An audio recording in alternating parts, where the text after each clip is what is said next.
నమస్కారం వార్తలకు స్వాగతం. ముందుగా ముఖ్యాంశాలు. BJP leader Etela Rajender press meet, పలు అంశాలపై వివరణ. టీడీపీ పోలిట్ బ్యూరో సభ్యులు వర్ల రామయ్య మీడియా సమావేశం, పలు అంశాలపై వివరణ.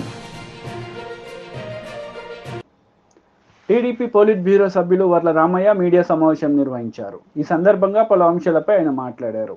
ఫైల్ కూడా దగ్ధం చేయడానికి లేదు, డిస్ట్రాయ్ చేయడానికి లేదు, ఫైనల్ ఆర్డర్స్ తీసుకోవటానికి వీలేదని చెప్పండి. అధికార మార్పిడి తథ్యం. రాష్ట్రంలో ఓటర్స్ అందరూ, ప్రజలందరూ కూడా ఒక వర్డిక్ట్ ఇచ్చారు. జగన్మోహన్ రెడ్డి గారు అవుట్, చంద్రబాబు నాయుడు గారు ఇన్, ఇది చెప్పేశారు రాష్ట్ర ప్రజలు.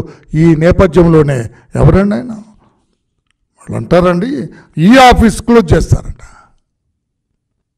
సెంట్రల్ గవర్నమెంట్ చెప్పిందంట, ఈ ఆఫీస్ క్లోజ్ చేస్తారు.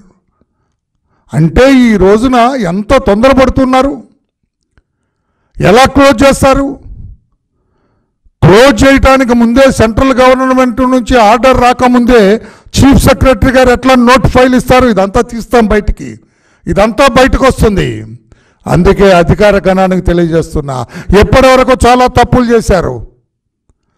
తప్పులు చేయని అధికారులు చాలా అరుదుగా ఉన్నారు. That also we know. ఫర్దర్గా తప్పులు చేయొద్దని చెప్పి కూడా మేము విజ్ఞప్తి చేస్తున్నాం. ఏ ఫైల్ కూడా డిస్ట్రాయ్ చేయడానికి లేదు, ఏ ఫైల్ కూడా మీరు క్లోజ్ చేయడానికి లేదు. ఇప్పుడు ఇది చాలా క్రూషియల్ టైం. ఇది మీరు ఏదన్నా నిర్ణయం తీసుకున్నారంటే మీరు తప్పు చేసినట్టు లెక్క. వెయిట్, కొత్త గవర్నమెంట్ వచ్చేంత వరకు కూడా దయచేసి వెయిట్ చేయండి అని చెప్పి కూడా మేము తెలియచేస్తున్నాం. ఈ ఫైల్స్, మాన్యువల్ ఫైల్స్, ఏ ఫైల్ కూడా క్లోజ్ చేయడానికి వీల్లేదని చెప్పి కూడా తెలియజేస్తున్నా. పోలీస్ అధికారులు చాలా కంగారు పడిపోతున్నారు. ఒక పక్క బందోబస్తు చేస్తూనే, ఒక పక్క శాంతి భద్రతలు కాపాడుతూ ఉన్న మిషన్లో నాటకం ఆడుతూనే చాలామంది అధికారులు పోలీస్ స్టేషన్లో ఎఫ్ఐఆర్లు తగలబెడుతున్నారు. పోలీస్ స్టేషన్లో కేసు ఫైల్స్ అన్ని కూడా డిస్ట్రాయ్ చేస్తూ ఉన్నారు. చేయొద్దని చెప్పి కూడా తెలియజేస్తున్నాం. రాష్ట్ర డీజీపీకి మేము విజ్ఞప్తి చేస్తున్నాం.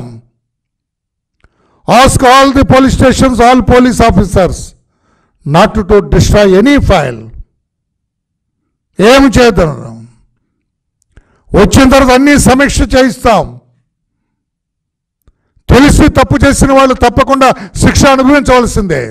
తెలిసి తప్పు చేసిన వాళ్ళు, నేను చాలా జాగ్రత్తగా మాట్లాడేటప్పుడు తెలిసి తప్పు చేసిన వాళ్ళు, కావాలని తప్పు చేసిన వాళ్ళు, అధికార పార్టీకి లాలూచిపడి తప్పు చేసిన వాళ్ళు, అధికార పార్టీ మోచేతి నీళ్లు తాగి తప్పు చేసిన వాళ్ళు కూడా శిక్ష అనుభవించవలసిందే. కనుక director general of police or additional DG administration మీ అందరికి కూడా విజ్ఞప్తి చేస్తున్నాం. Ask all the police officers not to destroy any file without a valid direction. దయచేసి చెప్పండి అని చెప్పండి. మిగతా అధికారులందరూ కూడా నేను తెలియజేస్తూ ఉన్నా, చాలామంది టెయింటెడ్ ఆఫీసర్స్ ఉన్నారు, మచ్చలు పడ్డ ఆఫీసర్స్. వాళ్ళందరూ కూడా విజ్ఞప్తి చేస్తున్నా, మీరు ఏ ఫైల్స్ కూడా మీరు సరిదిద్దటానికి వీల్లేదు. ఇప్పుడు తప్పులు దిద్దుకోవటానికి వీల్లేదు. మీరు తప్పు చేసి దాన్ని కప్పిపుచ్చుకోవటానికి ప్రయత్నాలు చేయొద్దని చెప్పి కూడా నేను తెలియజేస్తున్నా. It is a serious issue. ఎందుకంటే పక్కన తెలంగాణలో చూసాం కదా, దాని మీద పెద్ద ఎంక్వైరీ, జ్యుడిషియల్ ఎంక్వైరీ ఆర్డర్ చేయాల్సి వచ్చింది. వాళ్ళు టెలిఫోన్ ట్యాపింగ్ చూసాం కదా, ఆర్డర్ చేయాల్సి వచ్చింది. మరి అధికారులు ఈ 5 సంవత్సరాలుగా వాళ్ళు వెలగబెట్టిందంతా, వాళ్ళు చేసిన తతంగం అంతా బయటకు రావాలి కదా. అందుకని అధికారులు, నేను కింద స్థాయి అధికారులకు కూడా తెలియజేస్తున్నా, పై అధికారులు ఏమన్నా తప్పు చేయమంటే చేయకండి. మీరు కానిస్టేబుల్స్ ఉంటారు, హెడ్ కానిస్టేబుల్స్ ఉంటారు, ఎస్ఐస్ ఉంటారు, లేకుంటే సెక్రటేరియట్లో కింద సెక్షన్ ఆఫీసర్స్ ఉంటారు, ఇంకా క్లర్క్స్ ఉంటారు. వాళ్ళందరూ కూడా తెలియజేస్తున్నా, మీ అధికారులు ఎవరన్నా తప్పు చేయమంటే చేయకండి. మీ మెడకు కూడా చుట్టుకుంటుంది అది. పక్కన తెలంగాణ రాష్ట్రం చూస్తున్నారు, judicial enquiry is going on. వాటన్నిటి మీద, ఫైల్స్ మాయం మీద. అందుకని మన రాష్ట్రంలో ఒక్క ఫైల్ కూడా మాయం అవటానికి లేదు. ఆల్ ప్రిన్సిపల్ సెక్రటేరియట్లో ఉన్న, రాష్ట్రంలో ఉన్న ప్రిన్సిపల్ సెక్రటరీస్ అందరికి కూడా నేను విజ్ఞప్తి చేస్తున్నా, you direct your people not to destroy any file అని కూడా నేను విజ్ఞప్తి చేస్తున్నాను. తర్వాత మన విషయానికి వచ్చినట్లయితే, శాంతి భద్రతలు కాపాడటంలో ఘోరంగా విఫలమైంది రాష్ట్రం. జగన్మోహన్ రెడ్డి గారికి అర్థమైంది తాను వెళ్ళిపో. కాంగ్రెస్ నేతలు మీడియా సమావేశం నిర్వహించారు. ఈ సందర్భంగా పలు అంశాలపై వారు మాట్లాడారు. అతి త్వరలో ముఖ్యమంత్రి గారు ఈ విషయాలు ప్రకటిస్తారు.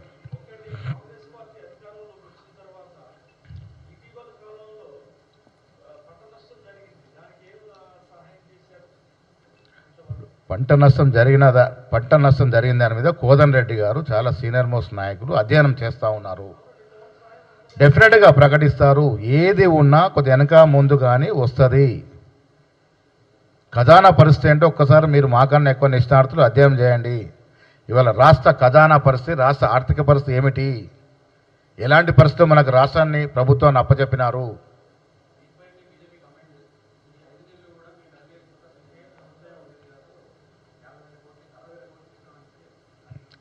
ఈనాటికి కూడా కేంద్ర ప్రభుత్వం నుంచి మనకు రావాల్సినటువంటి అంటే 10 ఏళ్ళు లెక్కేసుకుంటే బకాయిలే దాదాపు 50 లక్షల కోట్లు ఉన్నాయి. అంతేనా శ్రీపాల్ గారు? ఇఫ్ ఐఎమ్ నాట్ రాంగ్, దాదాపు 50 లక్షల కోట్లు, ఇంకా 50 లక్షల కోట్ల మేరకు కేంద్రం నుంచి రావాల్సిన సాయం ఆగిపోయి ఉన్నది. మరి మూకుమ్మడిగా ప్రభుత్వం చేసుకొని వాళ్ళిద్దరు లోపాయిక ఒప్పందం నేను అడగలేదా, అని ఇవ్వలేదు. ప్రజల ముందుకు వచ్చి మాత్రం మీరు కొట్టినట్టు చేయండి, మేము ఏడ్చినట్టు చేసినామని చేశారు. మాటికి మేము బీజేపీతో సంబంధం లేదంటున్నారు. సిగ్గు ఉన్న నాయకులు ఎవరైనా మాట్లాడితే ఇవాళ నల్ల చట్టాలు తీసుకొస్తే కేంద్రంలో ఈ కేసీఆర్ ప్రభుత్వం సాయం చేయలేదా? నల్ల చట్టాలు తీసుకొచ్చి 2 రోజులు ధర్నాలు చేశారు మంత్రులు, నాయకులంతా. అరే మేము ఆశ్చర్యపోయాం, మాకన్నా పెద్ద ఎత్తున ధర్నాలు చేస్తున్నారు ఏంటని. 3వ రోజు తోక ముడుచుకుని బిల్లుకు మద్దతు తెలిపారు. వీరు ఇవాళ రైతుల గురించి మాట్లాడుతూ ఉన్నారు. ఏమీ రాలేదు. ఇంకా కూడా ఈ రాష్ట్రానికి రావాల్సిన వాటా చాలా ఉంది. వివిధ రకాలుగా వివిధ కోర్టులో వివిధ డిపార్ట్మెంట్లో రావాల్సిన బకాయిలు చాలా ఉన్నాయి కేంద్రంలో.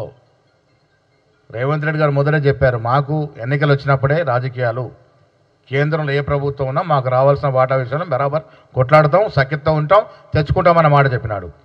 కేసీఆర్ లాగా ప్రధానమంత్రి రాగానే దాక్కున్నట్టు చేసి మాకు మీకేదో తీవ్రంగా వైరం ఉన్నట్టు నటించి తద్వారా ఓట్లలో లాభం పొందాలని ప్రయత్నం చేసింది కేసీఆర్.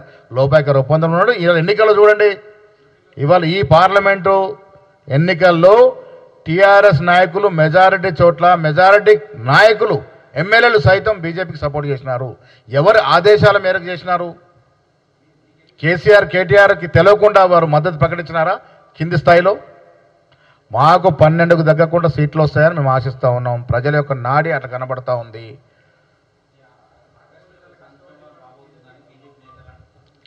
ఆగస్ట్ సంక్షోభం అనేది ఒక ఎన్టీఆర్కే పరిమితం.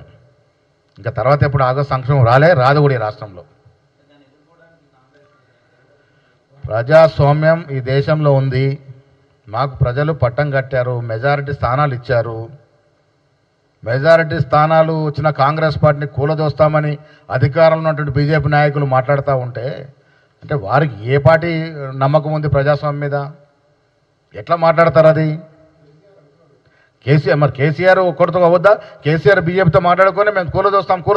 ఎవరండి మీరు కూలదోస్తానికి?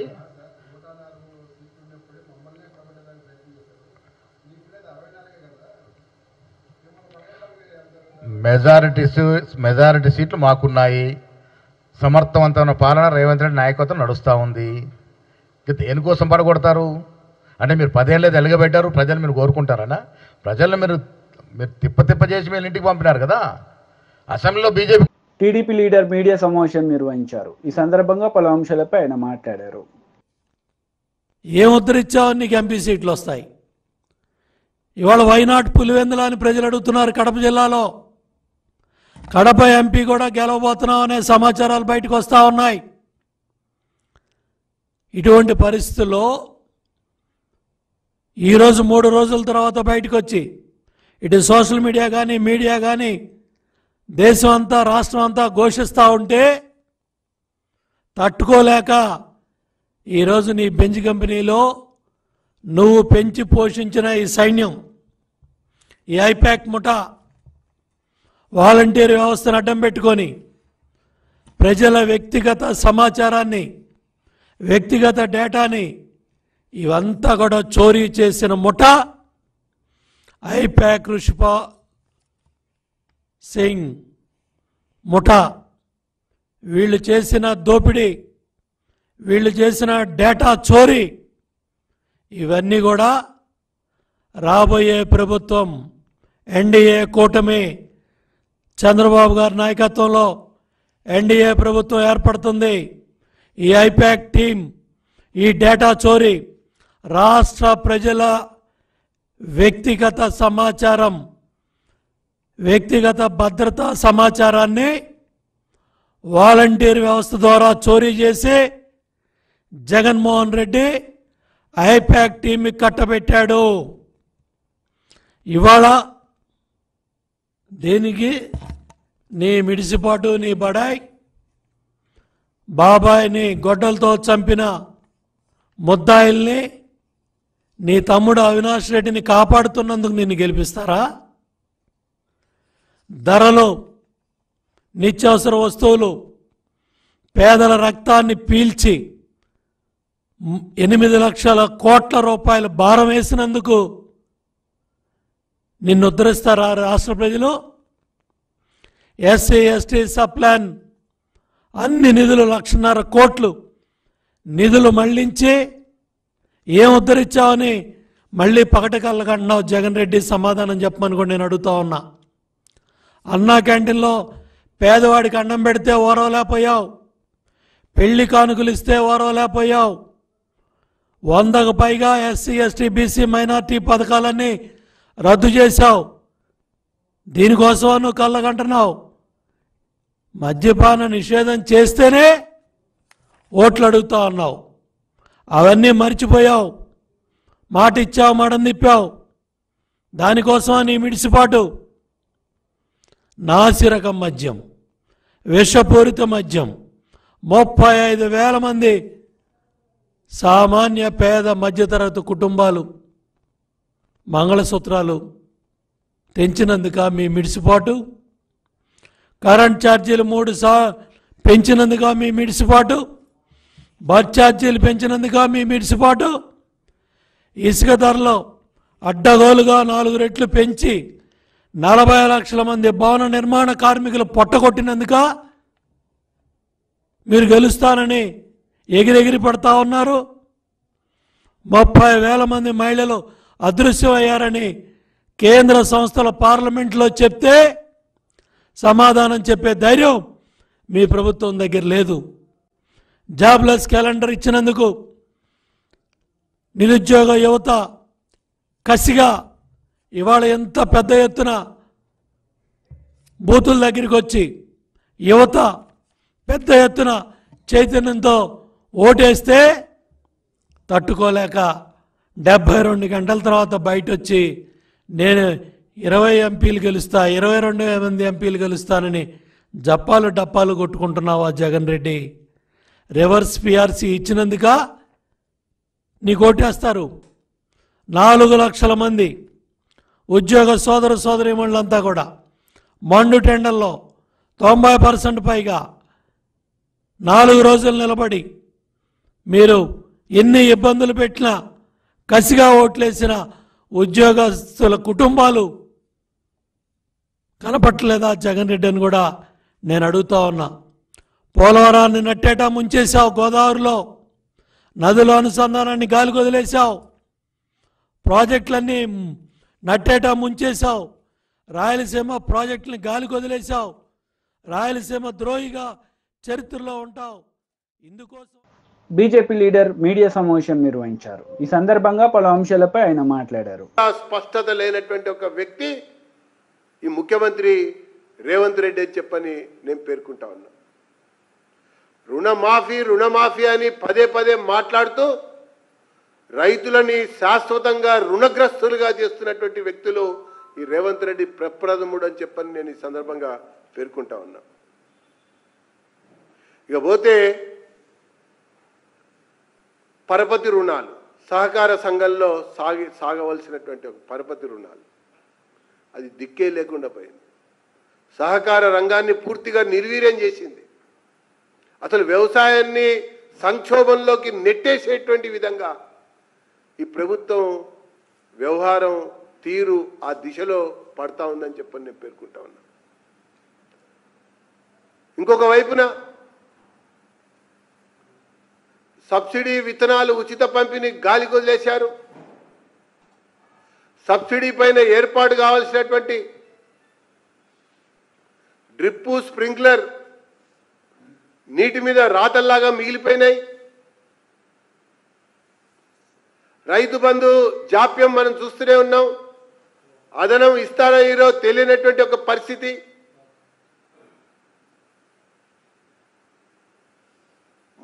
మొన్నటిగా పంట నష్టపరిహారం కూడా ఇవ్వనటువంటి ఒక వైనం.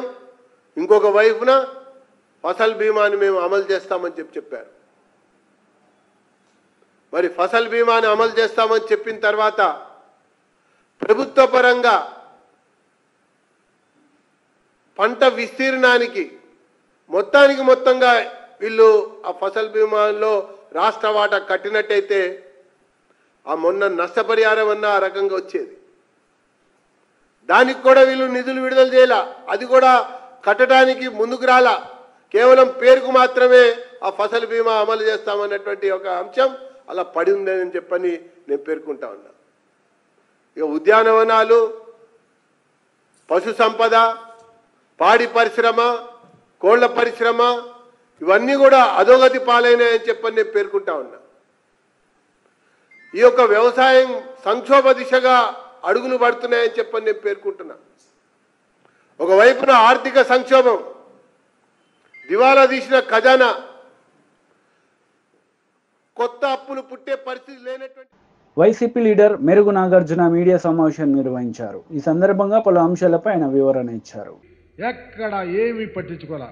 అంటే ఇది ఒక ప్లాన్ ప్రకారం కేంద్రంతో కుమ్మక్కై ఒక ప్లాన్ ప్రకారం ఈ రాష్ట్రంలో జగన్మోహన్ రెడ్డి గారిని అడ్డుకట్ట వేయాలనే ఒక కుట్రతో తప్ప వేరే ఆలోచన లేదు. చాలామంది పోలీసు అధికారులు పచ్చ చొక్కాలు వేసుకున్నారు. నేను ఒకటే చెప్తా ఉన్నా, ఏ పోలీస్ అధికారైనా ఎవరైనా ఈ రాష్ట్రంలో మేము మరలా అధికారంలోకి రాకపోతా ఉన్నాం, ఖచ్చితంగా ఎంక్వైరీ చేస్తాం. మీరేదో మా నాయకుడిని మమ్మల్ని ఓడించాలని చూస్తే ఆంధ్రప్రదేశ్లో ప్రజలు న్యాయ నిర్ణేతలుగా ఉన్నారు. జగన్మోహన్ రెడ్డి గారిని అంచెలంచెల విశ్వాసంతో జగనన్న గెలిపిస్తాకు సిద్ధంగా ఉన్నారు. అందుకని ఎక్కడ మాకు ఈరోజు కేంద్రంలో ఒక పోలీస్ అబ్జర్వర్ని వేశారు. మరి ఆయన ఏమైపోయాడో తెలియదు, ఎవరు ఇన్ఫ్లుయెన్స్ పొందాడో తెలియదు. పోలీసుల్ని చక్కగా ప్లాన్ ప్రకారం సిస్టమేటిక్గా తెలుగుదేశం పార్టీకి చంద్రబాబుకి అడుగులు ముడుగులు వచ్చారు తప్ప వైఎస్ఆర్ కాంగ్రెస్ పార్టీ శ్రేణుల్ని నిలవరించాలని ఆలోచన తప్ప ఎన్నికల విధులు కరెక్ట్గా చేయించాల. ఇప్పటికీ చూస్తూ ఉన్నాం. ఈ రోజుకి దాడులు చేయిస్తూ ఉన్నారు, ఈ రోజుకి అఘాయిత్యాలు జరుగుతూ ఉన్నాయి. ఎందుకు కరెక్ట్గా రియాక్ట్ అవ్వలేకపోతా ఉన్నారో ప్రజలు కూడా గమనించాలి. ప్రజలు అర్థం చేసుకుంటున్నారు. చంద్రబాబు ఓడిపోతున్నాడు, చంద్రబాబు కేంద్రంతో లాలూచి అయ్యాడు, కేంద్రం ఇన్ఫ్లుయెన్స్తో ఈరోజు ఎన్నికల్లో జగన్మోహన్ రెడ్డి గారిని ఓడించాలని చూస్తూ ఉన్నాడు. కానీ జగనన్న చేసినటువంటి గొప్ప గొప్ప కార్యక్రమాలు ఆంధ్రప్రదేశ్లో ప్రజానీకం ఉవ్వెత్తున ఎగిసిపడ్డారు, జగనన్న కొమ్ముగాశారు. మళ్ళా ఆంధ్రప్రదేశ్లో జగనన్న ముఖ్యమంత్రిగా చేసుకోవటానికి సిద్ధంగా ఉన్నారు. కానీ చంద్రబాబు కోటే చెప్తా ఉన్నా, నువ్వు ఎప్పుడు పేదల మీద పడుతున్నావో, దళితుల మీద పడతా ఉన్నాడో, ఎస్సీ ఎస్టీ బీసీ మైనారిటీల మీద అఘాయిత్యాలు చేయిస్తా ఉన్నావో, నీ రాజకీయ అంతం జరుగుతూ ఉంది. గమనించు. జూన్ 4వ తారీఖున పటాపంచలైపు ఆంధ్రప్రదేశ్లో వైఎస్ఆర్ కాంగ్రెస్ పార్టీ అఖండమైన విజయం జరుగుతూ ఉంది. చంద్రబాబు రథచక్రాలు విరిగిపోతాయని కూడా మీ ద్వారా తెలియపరుస్తా ఉన్నా. ఇంతటి క్రూరమైనటువంటి ఇంత ఈరోజు చూస్తూ ఉన్నారు. ఎక్కడెక్కడి నుంచో తీసుకొని వచ్చి విదేశాల్లో ఉన్న తీసుకొని వచ్చి డబ్బులు ఖర్చు పెడతా ఉన్నారు. మేము చెప్తా ఉన్నాం, విదేశాల నుంచి వచ్చినా చంద్రబాబు ఎన్ని కుట్రలు కుతంత్రాలు చేసినా కేంద్ర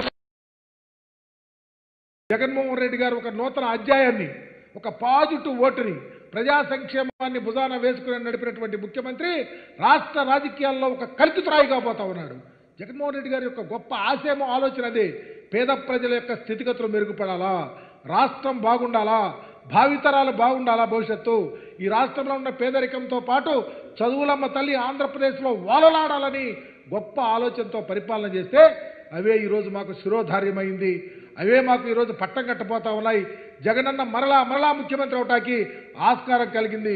చంద్రబాబు లాగా కుట్రలు కుతంత్రాలు దోపిడీలు అఘాయిత్యాలకు ఆలోచనలు ఉంటే అతని పరిస్థితి అఘాయిత్యమే, అతను అఘాతానికి వెళ్ళిపోతా ఉన్నాడని తెలియపరుస్తూ ఈ రాష్ట్రంలో జగనన్నకు ఓటేసిన ప్రజానీకానికి 2 చేతులు జోడించి నమస్కరిస్తూ రామరాజ్యం మరలా కొనసాగబోతా ఉంది.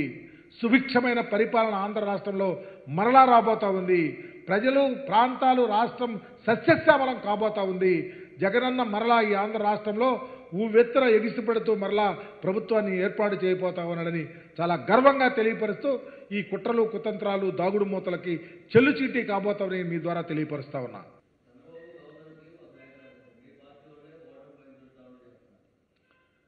చంద్రబాబు గవర్నర్కి ఒక ఉత్తరం రాశాడు, మా పార్టీ వాళ్ళు. ఒకసారి కళ్ళు లేని కబోజులు కాదు. జనసేన లీడర్ మీడియా సమావేశం నిర్వహించారు. ఈ సందర్భంగా పలు అంశాలపై ఆయన మాట్లాడారు. ఒక మహానాయకుడు ఎగినప్పుడు మీరు ఏం చెప్పినా చేస్తానని చెప్పి ఆయన భావాన్ని యథాతథంగా అమలు చేసి చూపించిన వ్యక్తి అయినా. తర్వాత ఆయన కూడా గత 2-3 నెలల నుంచి ఫ్యామిలీని వదిలేశారు. మధ్యలో ప్రెసిడెంట్గా పిలిస్తే వెళ్ళి మళ్ళీ వెంటనే వచ్చాను. సో ఆయన మనస వాచాకారంగా పనిచేసిన వ్యక్తి. నా స్నేహితుడుగా కాదు, జనసేన నాయకుడిగా ఎంత కష్టపడ్డాడు నాకు తెలుసు ఇవాళ. సో నా స్నేహితుడు కాదు కానీ నిజంగా అంత కష్టపడి ప్రతి చోటుకి వెళ్ళాడు, ప్రతి వాళ్ళని కలిశారు. ప్రతి వాళ్ళు ఆవేశంలో ఆయన ఎన్నో మాట్లాడినారు, కానీ ఆవేశాన్ని అర్థం చూసుకున్నాం తప్ప తప్పుగా అనుకోలేదు. ఎందుకంటే అడిగిన వాళ్ళందరూ మంచి ఉద్దేశిస్తున్నారు కానీ వాళ్ళు ఆవేశంతో మాట్లాడారు. సో అవన్నీ మనస్ఫూర్తిగా తీసుకొని చాలా చక్కగా తృప్తిగా ఉన్నారు ఆయన. ఇవాళ ఆయన అందరికీ మనస్ఫూర్తిగా సేవ చేసినందుకు మీరు ఆయన ఒకసారి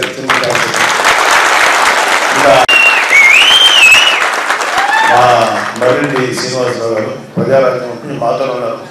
తర్వాత జనసేనలోకి వచ్చారు. ఆయనకి అసలు ఒక్కరోజు కూడా అనపర్తి నియోజకవర్గానికి ఇన్ఛార్జ్ ఏ రోజు కూడా గారు నాకు ఒక ఎమ్మెల్యే నిలబడాలి, అయితే ఒక చోటకి వెళ్ళి జిల్లా పరిషత్ చైర్మన్ నిలబడాలి, ఏది అడగల. కేవలం మా కుటుంబం అంటే అవ్యాజమైన ప్రేమ. కళ్యాణ్ బాబు గారి యొక్క ఆలోచనలు, కళ్యాణ్ బాబు గారి యొక్క పార్టీ విధి విధానాలకి చాలా ఇన్స్పైర్ అయ్యి ఎప్పుడు బయటికి రాలా, ఎప్పుడు వెనకాల నుంచి పనిచేసేది, వెనకండే అందరినీ మోటివేట్ చేసుకుంటూ వచ్చిన వ్యక్తి. ఎటువంటి స్వార్థం లేకుండా పనిచేశారు. ఈ రోజు కూడా ఏ స్వార్థంతోనూ పనిచేయట్లేదు, హ్యాపీగా పనిచేసాం. మన వాళ్ళందరినీ చక్కగా కూడగొట్టుకున్నాం, చక్కగా వాళ్ళందరి సహకారం తీసుకొని పని చేయించాం అని మాట్లాడిన వ్యక్తి. అన్ని విధాలుగా ఇంకా ఆయన చేసిన పని ఎట్లా ఉంటుందంటే, ఒక 10 తలలు ఉంటే ఎట్లా ఉంటుందో ఒక మనిషికి అంత పనులు, అంత మల్టీ టాస్కింగ్ పనులు ఎన్నో కష్టపడి చేశారు. ఆయనకు ఒక టైంలో చూసి అనిపిస్తే భయం వేసి, కోపం కూడా అసలు కోపం దానికి రాదు. అలాంటి వ్యక్తికి కూడా కొంచెం కోపం వచ్చింది. అంటే ఎంత కష్టపడ్డాడో మీరందరూ అర్థం చేసుకోండి. మర్రెడ్డి గారు ఇక్కడ ద్వారపూడిలో ఉంటారు, ఎప్పటికీ మీకు అందుబాటులో ఉంటారు, మేము అందరూ అందుబాటులో ఉంటాం, వేరే తర్వాత చెప్తాను. సో ఆయన కూడా మీ అలాగే తుమ్మలపల్లి రమేష్ ఆయన మాట్లాడమని జాతర మనిషి. జగ్గంపేటకి చాలా ఇన్ఛార్జ్గా ఉన్నారు ఆయన. జ్యోతుల్ నెహ్రూ గారికి జనసేన తరఫున మనస్ఫూర్తిగా పనిచేసింది. ఆయనకు కూడా మీ అభినందన తెలియజేయండి. జనసేనకి ప్రజారాజ్యం పార్టీ ఎప్పుడు ఉన్నారు, తర్వాత జనసేనలో చక్కగా జనసేన కార్యక్రమాలు చేస్తారు. ఇక్కడ ఉన్న మానస కానీ, తర్వాత ఇక్కడ ఉన్న పెద్దవాళ్ళందరూ. బీజేపీ లీడర్ మీడియా సమావేశం నిర్వహించారు. ఈ సందర్భంగా పలు అంశాలపై ఆయన మాట్లాడారు. చేసుకున్న వాళ్ళందరూ కూడా ఇవాళ ఇష్టపడుతున్న పార్టీ భారతీయ జనతా పార్టీ, ఇష్టపడుతున్న నాయకుడు నరేంద్ర మోడీ గారు. కాబట్టి ఇవాళ వాళ్ళకి అన్ని విషయాలు తెలుసు. ఒకప్పుడు ఏం జరుగుతుందో తెలియని పరిస్థితుండే. క్షణాల మీద మా పట్టభద్రుల దగ్గర సెల్ ఫోన్లలో దేశంలో ఏం జరుగుతూ ఉంది, ప్రపంచంలో ఏం జరుగుతూ ఉంది అవన్నీ చూస్తూ ఉన్నారు. కాబట్టి పట్టభద్రులకు మేము మళ్ళీ ఏదో చెప్పాలంటే అక్కడ లేకుండానే ఒక్కటైతే సత్యం ఏంటంటే, నరేంద్ర మోడీ గారి ఏలుబడిలో, నరేంద్ర మోడీ గారి నాయకత్వంలో ఈ దేశం ఇంతకుముందు మా వెంకటేష్ గారు చెప్పినట్టుగా ఆర్థికంగా మాత్రమే ఎదగడం కాదు, ఇలా ఆత్మగౌరవ పరంగా కూడా ప్రపంచ చిత్రపటం మీద భారత ఔన్నత్యాన్ని, భారత గౌరవాన్ని సమున్నతంగా నిలిపిన వ్యక్తి నరేంద్ర మోడీ గారు అని చెప్పి ఇలా వీళ్ళంతా మాట్లాడతారు. మొన్న మీరు ఎన్నికలు చూస్తే మాకు బాగా ప్రచారం చేసిన దాంట్లో ఐటీ ఎంప్లాయీస్ కావచ్చు, ప్రభుత్వ ఉద్యోగులు కావచ్చు, వాళ్ళకు బయటికి చెప్పుకునేటువంటిది ఉండకపోవచ్చు, కానీ రిటైర్డ్ ఎంప్లాయీస్ కావచ్చు, పట్టభద్రులు కావచ్చు, మొట్టమొదటి అసలు అంటే ఎవరు చెప్పకపోయినా, ఎవరు పిలవకపోయినా వాళ్ళంతగా వాళ్ళే బాధ్యతగా భావించి వాళ్ళు మా ఎన్నికల్లో మా గెలుపు కోసం ప్రయత్నం చేసింది. కాబట్టి డెఫినెట్గా ఇవాళ వరంగల్, ఖమ్మం, నల్లగొండ, ఉత్తర తెలంగాణకి చాలా గుండెకాయ లాంటి జిల్లాలు, చైతన్యానికి మారుపేరు ఉన్న జిల్లాలు మూడు. ఇవాళ చైతన్యానికి మారుపేరు ఉన్నటువంటి జిల్లాలు. కాబట్టి డెఫినెట్గా మా పట్టభద్రులందరూ కూడా ఇవాళ నరేంద్ర మోడీ గారిని బలపరచాలని చెప్పి సంకల్పంతో ఉన్నవాళ్ళు. కాబట్టి ఎక్కడికక్కడ మీరే ఎక్కడికక్కడ కథానాయకులై ఇవాళ గుజ్జల ప్రేమేంద్ర రెడ్డి గారిని గెలిపించడం ద్వారా నరేంద్ర మోడీ గారికి మళ్ళీ మద్దతు ఇచ్చినట్టుగా ఇలా ఈ దేశానికి మళ్ళీ మనం ఓటేసుకునేటువంటి భాగ్యంగా భావించాలి. కాబట్టి దయచేసి మీరందరూ కూడా గొప్పగా పాల్గొని గెలిపించాలని చెప్పు. ఇవాళ BRS party today irrelevant party, దానికి ఇవాళ ఎక్కడ లేదు, నా ఇక్కడ లేదు అక్కడ లేదు. ఇంతకుముందు మా రామచంద్ర గారు చెప్పినట్టుగా ప్రజాస్వామ్యం పరిడవిల్లాలంటే చట్టసభలలో అధికార పక్షం కావచ్చు ప్రతిపక్షం కావచ్చు స్ట్రాంగ్గా ఉండాలి. ఇవాళ ఏకపక్షంగా ఉండేటువంటి ఆస్కారం ఉంది. ఇవాళ గుజ్జల ప్రేమేంద్ర రెడ్డి గారికి 40-42 సంవత్సరాల ఈ చరిత్రలో అనేక విషయాల పట్ల సమగ్రమైన అవగాహన ఉన్నవాడు కాబట్టి ఇవాళ శాసన మండలిలో ప్రజల సమస్య. వార్తలు ముగించే ముందు ముఖ్యాంశాలు మరోసారి. BJP leader Etela Rajender press meet, పలు అంశాలపై వివరణ.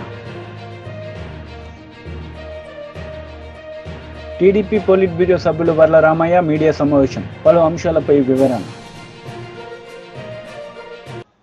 ఈ వార్తలు ఇంతటితో సమాప్తం. తిరిగి ప్రసారమయ్యే వార్తల్లో మళ్ళీ కలుద్దాం. అంతవరకు సెలవు. నమస్తే.